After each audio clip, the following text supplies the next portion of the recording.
Hello. Well, this is a subject that's very close to my specialty, the saps and the rest.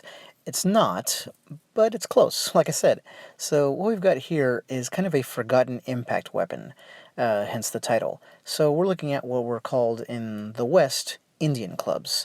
And these were a traditional exercise tool from like Indo-Persian culture, been around a long time. But in the 19th century, it got appropriated by the British, who were, of course, over in India and elsewhere in their imperial era, and it got brought back and became kind of a fitness fad, which lasted for a long time over in England and then kind of transported over to America. So you had guys like this exercising, and of course, if you glance at that for a second, you'd say, why is he holding those clubs? Well, they are clubs, but they weren't clubs meant to hit things with. They're meant to exercise with. Probably not hard to imagine that at some point someone realized you could use it to hit something. So here's kind of a pamphlet for a exercise camp or whatnot, the old school warrior camp like they have nowadays, the original version, and you can see the Indian club there at the bottom left. I started this video with a set of three pairs. They're from 19th century England, and I'm going to go from smallest to largest. So here's the smallest, and as you can tell right on there, you can see it, it's just a 3-pound weight, but since it's wood and not metal, it takes up quite a bit of room.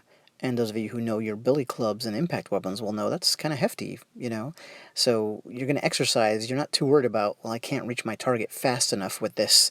That's not the point. So you got this bulbous shape, you pack in enough wood, essentially. You have enough wood to make it worth exercising with, and it's not hard to see how this could be used as a weapon.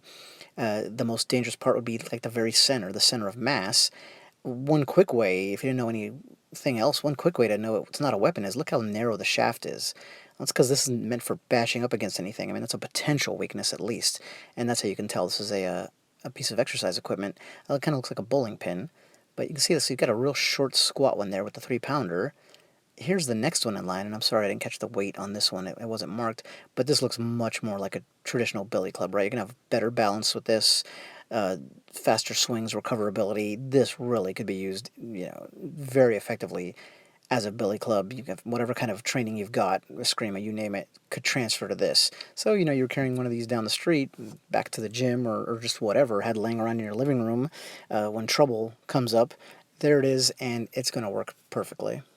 It's almost too natural of a setup. I mean, it's just right there for you because you practice swinging this thing all day if you're using it for exercise back in the day, so it's going to be an incredibly natural motion, too.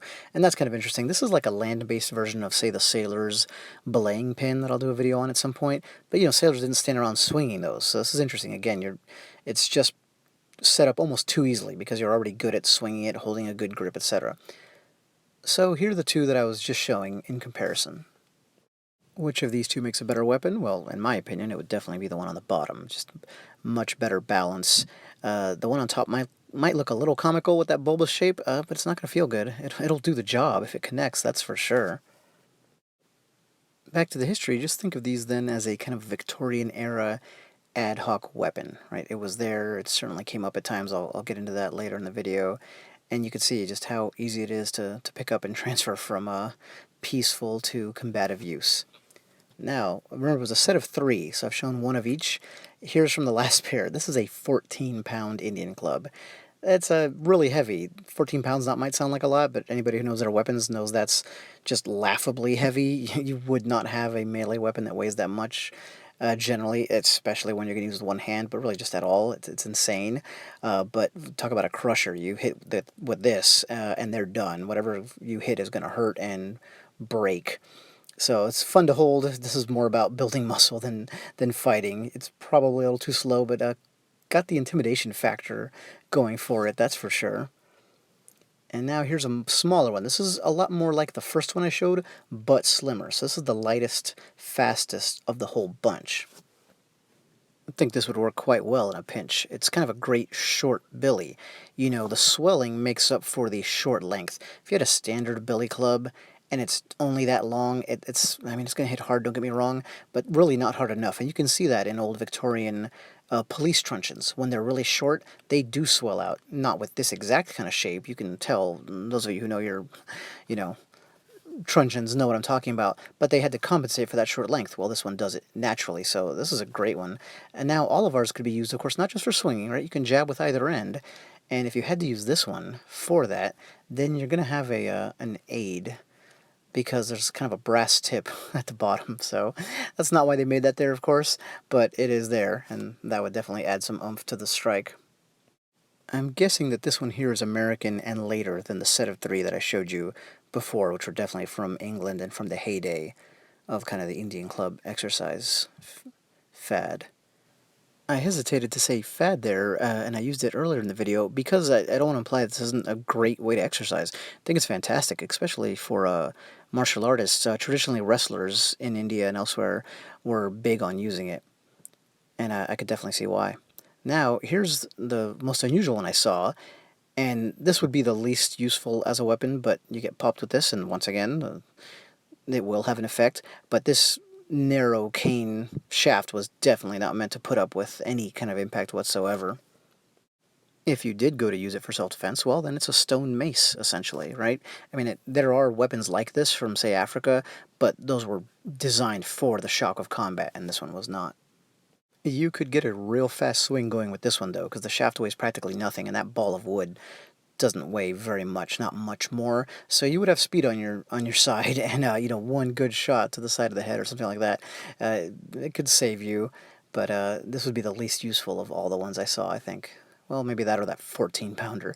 So here we have a Victorian lady exercising, and there's a really interesting side note about this.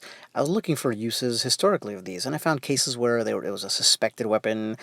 Someone got knocked out, and then later an Indian club was found in the room, that kind of thing, almost kind of Sherlock Holmes-ish.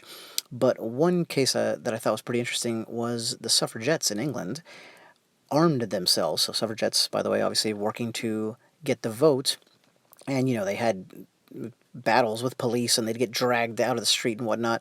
There was one time when they were having a rally, essentially, and they basically had a corps of bodyguards, and they armed themselves with whatever they could. So they had a blackjack of sorts, which is, of course, what caught my attention, a life preserver.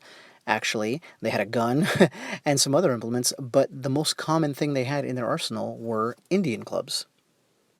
And I think that just proves kind of the point of the whole video, really, that, these certainly weren't designed as weapons. They might have rarely been used as weapons, but they were a readily available and sometimes employed ad hoc impact weapon that kind of should be remembered in the whole history of that era and the kind of civilian type weapons that I do a lot of videos on.